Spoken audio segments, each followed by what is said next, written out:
Grab those mini wooden pallets from Dollar Tree and let's create some fun and beautiful rustic decor.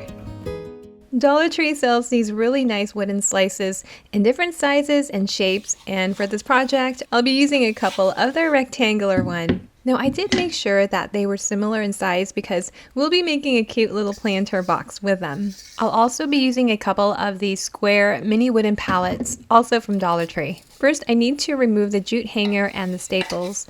The staples are pretty secure, so I'm using my pliers to pull out the string and a staple remover to pull the staples out. It's really attached in there, so if you don't want to deal with it, you can always just leave the staples in place.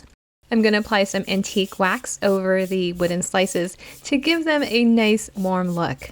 I'm using a damp cloth to apply the wax. I want the wax to go on very lightly, so using a damp cloth helps to spread it out without making it too dark or overpowering. Now you can leave it as is for a natural rustic finish, or if you prefer, you can also paint it for a completely different look.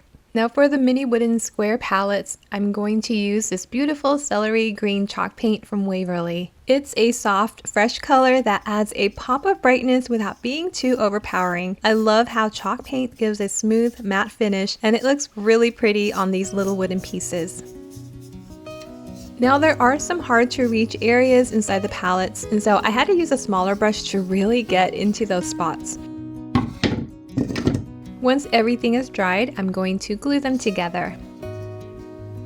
So I'm just applying some wood glue on the sides of the pallets, and I'm applying it on both of them.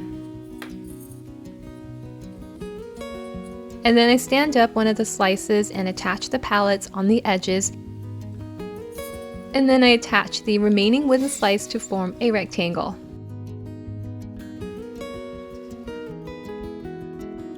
To make the base, I'll be using a couple small square dowels and 3 giant craft sticks. So to match, I'm applying some of that antique wax on the craft sticks. And then I'm painting the square dowels with that same celery chalk paint.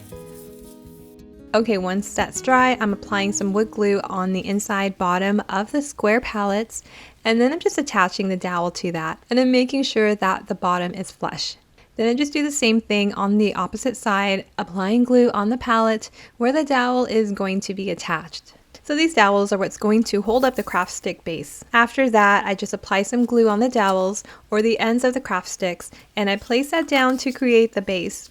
And I'm using 3 craft sticks, spreading them out equally. Now I was going to end here, it's so perfect just like that, but then I thought it would look really beautiful with some decorative stenciling, at least on one side. It was such a nice blank canvas. And so I got this stencil 3-pack from Walmart. This was just under $3. The stencils are beautiful and the birds on the branches are so charming. I wanted to add one of those designs. I'll be using black chalk paint, but you can also add some different colors there. Maybe black and white for the feathers on the bird, a dark brown on the branches, and some green on the leaves. So that's another option. So I'm applying the black chalk paint over the stencil, making sure to dab out as much excess paint as I can. I'm gently tapping it over the stencil, working it in light layers to get a smooth, even coverage. This way I avoid any smudging and keep the design edges nice and crisp. Once I'm done with that, I carefully remove the stencil before it dries completely, and this one is all done. It's such a simple yet beautiful project, and I love how it turned out. You can add some flowers, succulents, or candles, or even use it as a little organizer for your favorite things.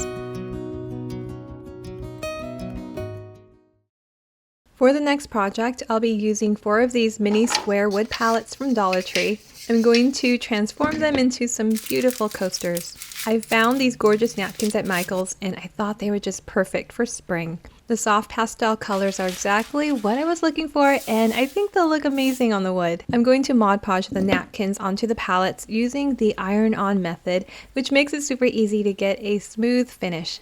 So for the first palette, I'm brushing Mod Podge over the entire top, and I'm making sure to apply a nice even layer so the napkin sticks well. I thought it'd be fun to mix things up and give each one a unique design. So on another, I'm just applying Mod Podge on the 3 center slats, and another on the 2 outer ones. And on the last one, I just do every other. So that way each coaster has its own look, but they still feel like a set. And then I just let that Mod Podge dry completely. Before I iron on the napkin, I make sure to separate the layers since it's double ply. You only want to use a top printed layer for this, and so I just carefully peel them apart and then I cut the napkins to fit over the pallets. Now I'm using my mini heat press on a low setting, but you can also use a regular iron for this step too. To protect the napkin from direct heat, I place a sheet of parchment paper over it. And then I just gently press down and slowly move the heat press across the surface. The heat reactivates the dried Mod Podge underneath, causing the napkin to adhere perfectly to the wood. I love using the iron-on method because it gives such a smooth, clean, bubble-free finish without the risk of wrinkling or tearing the napkin, and it really helps the design look like it's part of the wood itself. Next, I'm sanding off the overhang to clean up the edges and make everything look nice. I'm using my mini sander for the outer edges, and for those hard to reach spots between the wood slats, I switched to a smaller sanding sheet. I carefully cut between these slats first so I can easily slide the sanding sheet right through. Wow, as I'm sanding, I'm really loving how it's turning out. I'm so glad I decided to mix things up where I place the napkins. It's actually quite satisfying seeing the different designs come together, and you know what, it's looking even better than I imagined. I wanted to have a little storage for the coasters, so I'm using this small wooden crate from Dollar Tree, and it's just the right size. I want to match it with the coasters, so I'm going to do the same thing, applying Mod Podge to the crate, and once that dries, ironing on the napkin to reactivate the Mod Podge, which will adhere the napkin in place. And I'm going to do that on both sides. Okay, so next is sanding, and I'm cutting slits between the gaps with a craft knife so I can get a sanding sheet right in between to remove the overhang.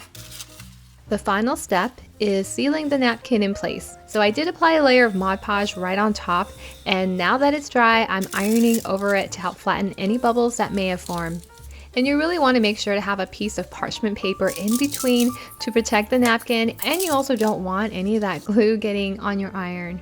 Now this part is optional, but since these are coasters and will be exposed to different temperatures, I decided to add an extra layer of protection by spraying on some spar urethane from Minwax. Especially if you're making these as gifts, that extra layer will just help protect the design and the wood from moisture and heat, so they'll stay looking nice longer.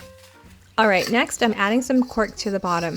I get these cork sheets at Dollar Tree, and they're super convenient because they have a sticky back, which makes the whole process so much easier. I'm cutting a few strips from each coaster using a craft knife, sticking 2 strips on the outer edges of the bottom of each coaster, and this will help protect your surfaces from scratches and make sure the coasters don't slip around.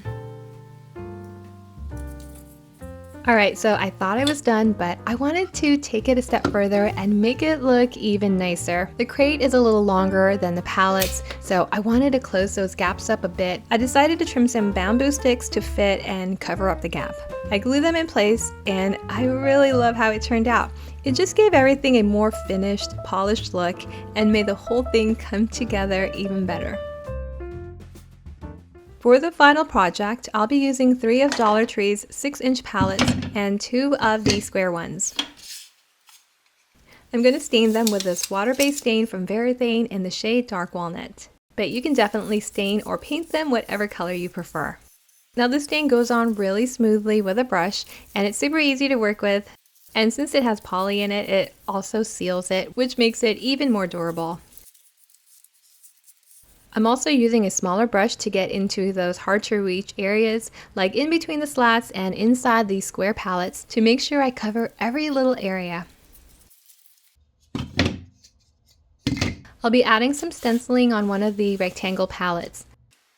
I got this really adorable floral stencil sheet at Walmart, and I'll be stenciling in a floral design on the wood. So I'm just positioning that in place and then taping it down. I'll be using white chalk paint from Waverly. I start by adding a small amount of paint to my brush, then carefully dabbing off the excess to avoid any bleeding under the stencil. It's always best to apply the paint in light, even layers, and this will just help build up the color gradually, giving you more control and a cleaner finish. So here's how it looks. I really love the details. It just adds that really nice touch. Now I'm going to start assembling the pallets to form a box or a little crate. So I begin by applying wood glue to the ends of one of the rectangular pallets. Then I attach the square pallets to each side, pressing them firmly into place and double checking that everything lines up. Next, I grab another rectangle pallet, add glue to the ends, and repeat the process, attaching it to the sides of the square pallets. I make sure everything is snug and secure, and I also use some tape to clamp and hold everything in place while the glue sets. Finally, I add glue along the bottom edges and I attach that to the last pallet, which will be the base, pressing it down carefully to make sure it's fully attached. And that's it. It comes together so easily, but the end result is so beautiful. It makes a perfect little rustic box that you can use organizing small items or even a centerpiece. Hey, thank you so much for watching. If you enjoyed this video, will you please give it a thumbs up? And don't forget to subscribe if you haven't already. Until next time, bye!